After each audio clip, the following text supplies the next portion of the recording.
Hey guys, welcome back to Nikkei. In today's video, I wanted to make a list of changes that I think would be great to see happen in the game. Now, this isn't a complain video, a whinge video. In my last video, I had a lot of comments. I was reading through the comments, and there's just a few changes that I'd love to see for free-to-play players, some quality of life to avoid bad RNG, and some just enjoyment changes for enjoying the daily progression in the game. So in this one, I want to get your guys' comments. Any changes that I don't mention, or even the ones that I do that you feel passionately about, can you put them in the comments? If you disagree with me on any of these, put it in the comments. I just want to see where you guys are at, and just sort of share some of my ideas that I have. Like I said, just trying to make the game better than what it already is, because this is honestly probably my favorite launch for the year. I'm having so much fun in this game. I am an idle type guy, so it does add points, but I think it's a fantastic game. I just wanted to add a few things based on some of the comments that I was seeing from my previous video and stuff like that. So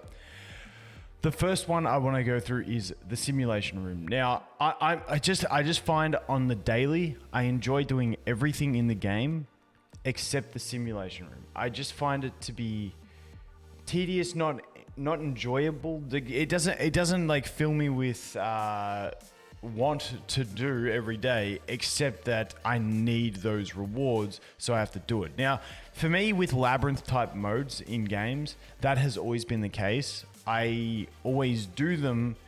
Like, I'm always glad to see them in the game because it means you're going to get some extra rewards, but it's never been my favorite type of gameplay. However, when I see someone like my mate FG3000 who plays a million of these games and he always loves labyrinth type modes and he's not enjoying it, it makes me think that there is some sort of disconnect in that mode. So maybe a rework to the mode. I don't know. Like I said, I've just never been a fan of labyrinth modes. Definitely, I think expanding it out to maybe double the rewards and make it happen every 2 days so it's less grindy would be a thing. I don't know. Any other suggestions you guys have, let me know. I'm not saying it's just turf the mode. I'm just saying it's just not the one that I enjoy the most at the moment. So I'd love to see a bit of a rework. How exactly that happens, there's some suggestions. We'll see what happens. But moving on from that, I would love to see some customization in gear and builds for characters. So at the moment on our gear, we basically have attacker gear, defender gear, and supporter gear. The stats are always the same. Just as you get rarer gear, they go up. And then we have the faction specific gear where you get a boost to the percentage of the stats that you increase. As you can see, equipment born by it doesn't tell you the percent. Normally in these games it's about 30% increase. So if you got the faction, you get a further increase. Now, this is a very typical idle thing from idle games. What I would love to see personally is in the end game gear, and I'm not at end game yet, so there could be something more. Now, I personally am a fan of gear with randomized stats and stuff like that. I know a lot of people aren't, so I'm not going to suggest that in this one, even though for me personally that's something I do like, but I know that's a controversial topic for people.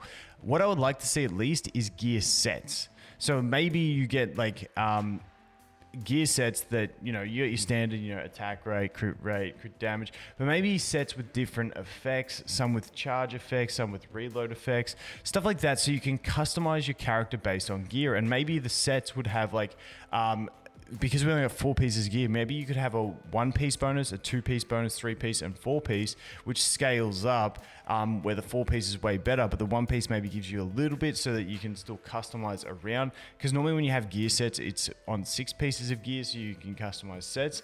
But some sort of gear set system, just because with this type of gearing system, outside of the cubes, you can't customize the character to play in a way that you want them to. And I just like being able to shift things. And like I said, I'd love to see gear sets that aren't purely based on, stat increases. I'd love to see it where it gives some functional changes, maybe, additional ammo, stuff like that. Just anything to make it customizable, where if you get a piece of gear, you actually get excited about that piece of gear because maybe it allows you to make a set or something like that. But once again, let me know. Just some sort of customization. I like it when my character can be different from yours based on how I want to build them. Moving on from that would be the power capping. So Obviously, we know by now that we've got the power capping in the game, whereas if you're below the recommended power of the enemy team, you get your stats basically crippled by a certain amount. And it seems to be like steep increments of amounts. Now, obviously, I'm not a massive fan of the whole system, but one thing I'd like to see if they had to keep it would be a more linear progression where it's not so steep, where it's like, okay, you hit this break point and you lose this much. We're still not exactly 100% sure on how it works, but it definitely feels like it's incremental, where it's like you get massively crippled, then you reach a certain point, and then it's like really easy. Like you can't manual a stage, then you jump like 100 power, and then you can just auto the stage. So I think if it was a more smoothed out system, that would be nice. But yeah, obviously not my favorite system. But yeah, if we had to live with it, just more of a smoother progression, so it doesn't feel as harsh. And the other thing is, I don't like that it sort of forces you into using the characters that you have dupes of. So it takes away from creative team building and promotes just using whatever you pulled the dupes of. So I like, kind of like in Gear, I like to have creative builds. I like to be able to use teams that even if one character is not as powerful, maybe the strategy gets me over the line. But the problem is, one, the team's not as powerful. Two, you're getting a further disadvantage because your team's not as powerful. So then you can't actually customize your gameplay, and you just got to hope you pull the right dupes so that your core team is actually upgraded. So that's just my thoughts on that one. I would love to see a change there, but we'll have to wait and see. Moving on from that would be, and I am someone who never cares about summons and pities and stuff like that. Like not as much as a lot of people, but I think a soft pity in the banner in the summon system would be nice. We've got a 4% drop rate, and 4% is pretty decent in these games. But I think like watching a mate do 80 pulls without getting an SSR is just kind of hurtful. I think having like a soft pity that resets maybe around, I'm going to exit out of this screen because it's so trippy.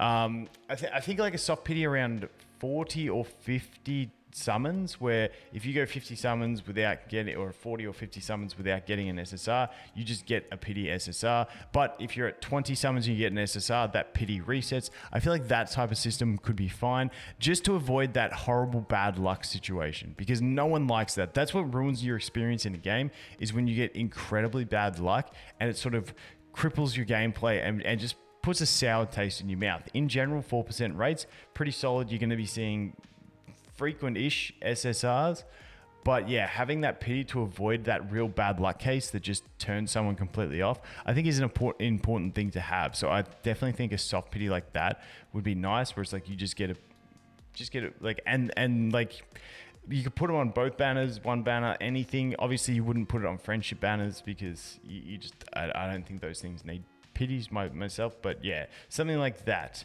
And on the topic of summons, I've said this in a couple of videos, I think a little bit beefed up rewards just for clearing chapters and stuff.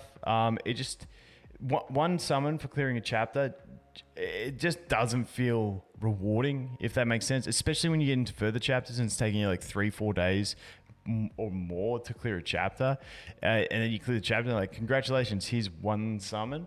It just feels a bit not exciting. It doesn't get you in line with the excitement that you should have for clearing a chapter, in my opinion. Now, the next ones I'm going to go through is for free-to-play players. In my previous video where I talked about free-to-play, rightfully so, there was a lot of people complaining at me because I had a good free-to-play account, and that's why I enjoyed myself. So I am going to do an account where I play through with non-top tier units and have an experience like that. But something that I'd like to see, firstly, it's awesome that we all get a privity. I think it takes way too long to get that privity, because people with an account that has really bad luck can feel quite crippled. I've seen some screenshots of some accounts and I'm like, okay, that would not be a fun account. So my thought would be, and stay with me here, privity, like I'd love to see the game give you a core team that's not top tier that can get you started in the game properly and make you feel like at least you've got a solid base team. Whether it be like, complete chapter 4, get X character, complete chapter 6, get X character, and then on day 3, get Privity or something like that. Do some missions. Just so you can pretty quickly just generate a core team that you can enjoy the game with, even if you have bad luck. Like I said, myself, I've had really good luck. But I was just going through some units and I was thinking like it'd be cool to get progression units. For burst 1, I was thinking something like, because we don't want to give top tier units like leader or volume or anything like that, because obviously, I mean, it would be great, but I'm trying to meet halfway on this idea. So I was thinking, even if burst 1 we got something like a Miranda or even a Pepper, who are both like decent. Miranda's not too bad, buffs the single unit really hard.